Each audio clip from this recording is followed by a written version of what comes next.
उसे एहसास होता है कि वह उस दिन खुले हुए बहुत सारे गेट्स में से एक में फंस गया था। वह आर्टिकल्स को सिर्फ अनुमान मानकर हटा देता है और बाद में इस घटना के बारे में और जानकारी निकालने का फैसला करता है। बाद में बाद में उसका खाना तैयार हो जाता है और सर्व किया जाता है। जब वह उन्हें शुक्रिया कहता है, उसकी आंखें तुरंत उसके सामने रखे शानदार भोजन पर पड़ती हैं। यह सच होने के लिए बहुत अच्छा लगता है, लेकिन इसमें कोई गलती नहीं है। ये और कुछ नहीं बल्कि वह शानदार किमची स्ट्यू है जिसे वह इतने समय से खाना चाहता था। वह उसे अपना खाना एंजॉय करने को कहते हैं, लेकिन कैंग वो इतना हैरान है कि कुछ बोल भी नहीं पाता। वह घबराहट में अपनी चम्मच उठाता है और उसमें से थोड़ा स्ट्यू लेता है। सियोला और उसकी माँ फिर बैठ जाती हैं और खाने के लिए तैयार हो जाती हैं। सियोला देखती है कि कैंगू अजीब बिहेव कर रहा है। उसका हाथ धीरे से कांप रहा है जब वह खाना चखने की कोशिश करता है।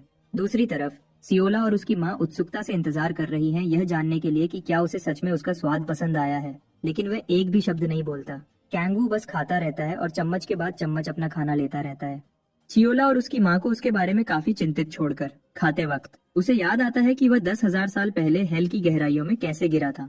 वहाँ उसने जिंदा रहने के लिए डिमोनिक एनर्जी को अपनाया और एक डीमन के करीब की चीज बन गया। अपनी इंसानियत की वजह से वह जिंदा रह पाया। उसकी स्वाद इंद्रियां उन घिनौने डीमन से कभी संतुष्ट नहीं हुई जिन्हें उसे खाना पड़ता था। उसे उन्हें खाना पड़ता था जिंदा रहने के लिए, लेकिन उन सबका स्वाद कचरे के ट्रक जैसा था।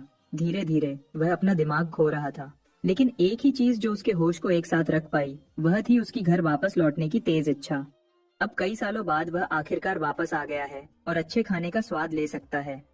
हर निवाले के साथ उसकी आंखों से आंसू बहने लगते हैं, क्योंकि यह उसके लिए बहुत ज्यादा है।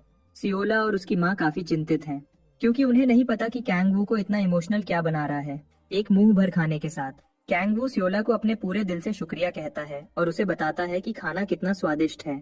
लेकिन सियोला नम्रता से उसे बताती है कि उसे ही शुक्रगुजार होना चाहिए, लेकिन उसके चेहरे से दिखता है कि वह कितनी खुश है कि उसे खाना पसंद आया।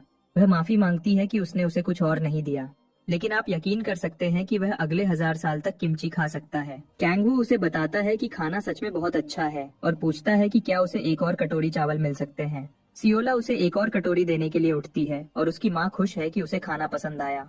वह so called king of hell एक सड़क के भिखारी की तरह खाता रहता है और अपनी किस्मत को शुक्रिया कहता है कि वह अर्थ पर वापस आ पाया। उसकी खाने की बुरी आदतें सियोला को जरा भी परेशान नहीं करती, बल्कि वह बस उसे देखती है और उसकी तारीफ करती है। अचानक एक तेज धमाका होता है, लेकिन कैंगवू अपने खाने में इतना डूबा हुआ है कि उसे पता ही नहीं चलता।